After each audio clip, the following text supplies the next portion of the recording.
Good day, Nestor with RPD Studios. Welcome to this video. In this video, we're going to talk about this little mechanism right on the very bottom here. This is the MiniDock desktop stand specifically for the Apple MacMini M4 series. If that is something that you're interested in finding out more information on, stay tuned. So this is my setup. This is a floating shelf above my monitors, and we had built this last year. It's basically a regular shelf that I drilled wire holes through and then mounted it on the wall on the studs so it doesn't fall down. This is the actual setup. This is how it's going to end up. Spoiler alert, I've had this product probably for a couple of days now.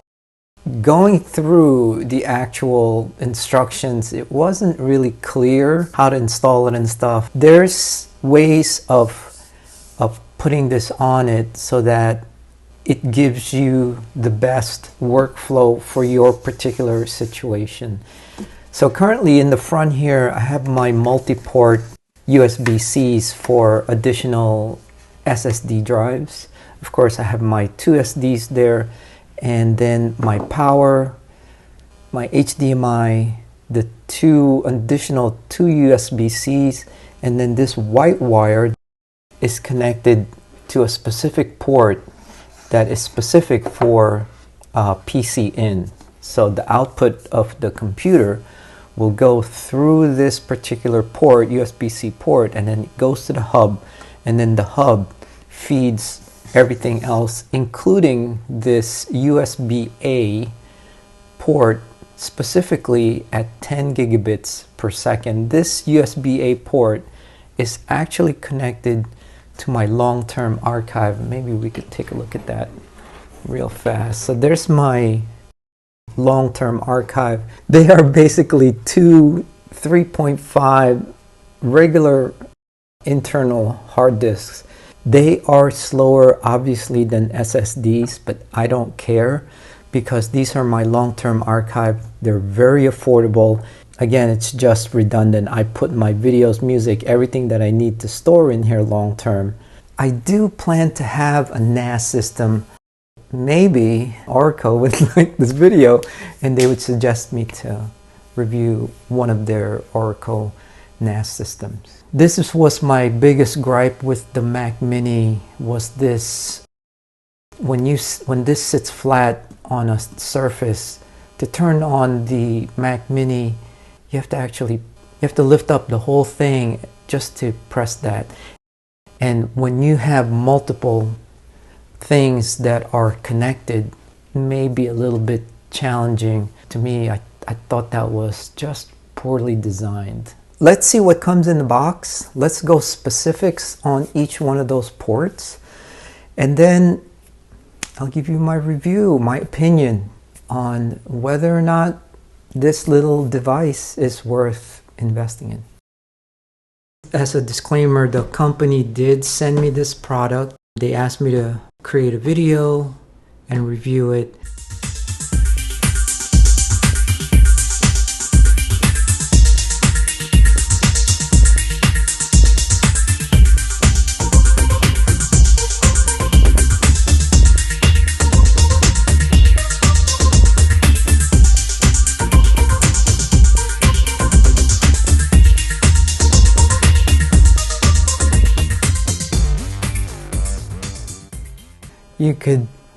You can actually see how big it is. It's actually very small. The biggest difference between this model and the other model, this one is the VSP10, and the other one that has the removable SSD drive is the VS10.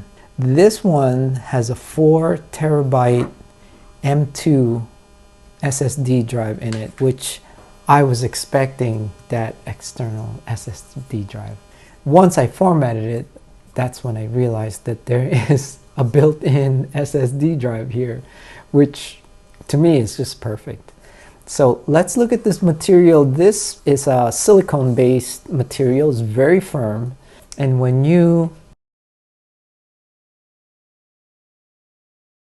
it actually fits perfectly on there. And it's pretty stable. So let's look at these ports. So right here on the very front, that is a USB-C 10 gigabits per second. The next one here is a USB-A 10 gigabits per second. The next one there is a USB-A 5 gigabits per second. Okay, and then you have your SD and then your micro SD. And then when you flip it around, a power delivery 100 watts USB-C, and then the second one there is your PC in. So your cable will plug in here on your Mac Mini, and what you want to do is you want to plug it in there so that you have the highest speed. So that goes to the hub, and then this way it gives all the flexibility. So Orico is a well-trusted name in the IT market. I've used Orico products before and trusted them in the past. So what do I think? I think this is a great product. I think for the price and the ready accessibility that you can access this from Orico directly, or I'm an Amazon shopper. Do I think it's great? Yes. Was I a little bit disappointed that I can't change the SSD drive? Yeah, I was, but I was also surprised that when I hooked it up that the 4 terabytes turned on. I said, "Whoa, hey, extra storage. That's a big plus." What would have liked? I personally would have liked to see more USB drives, even if they were at 5 gigabits per second. I think in today's age, we only need one USB-A 10 gigabits per second. And then the other two here, the other two here should be another USB-C 5 gigabits per second USB-C ports. I like this power delivery, but honestly, I have in the back there, I have a shelf that is dedicated recharging my batteries, my cameras, but that's a want. That could be a different video at a future. If you're just looking for a simple hub slash dock system for your Mac Mini, this is the place to go. I mean, definitely you have the trusted name, and it does have all the ports that you're looking for.